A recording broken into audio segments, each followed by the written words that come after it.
All right, one, two, three. Hey guys, welcome back. We're doing some reply videos to questions and comments in previous videos we've shot. So this one's about change.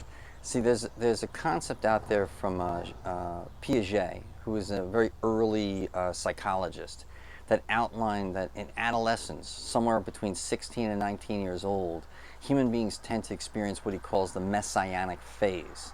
What that means is they want to change the world, yet they're not all that wise, not all that informed, not all that well educated yet. So, and there is a dilemma with change for change's sake. Like I'll give you an example of Antifa. That means anti-fascist. Yet they're fascist in their methodology to end fascism. And fascism isn't the only thing that's negative out there. So is communism.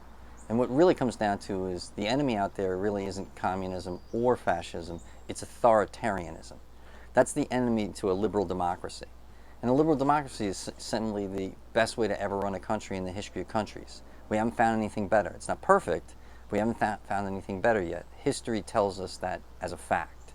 So what we have to do is recognize we do not live in a left-right dichotomy. We live in a horseshoe of authoritarianism.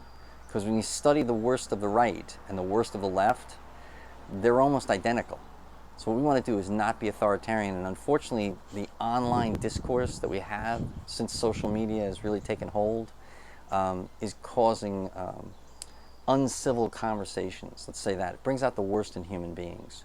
And then you have ill-informed people postulating all sorts of dopey things, like communism is actually a viable way to run a country. No, it isn't. That actually showcases a profound ignorance of history.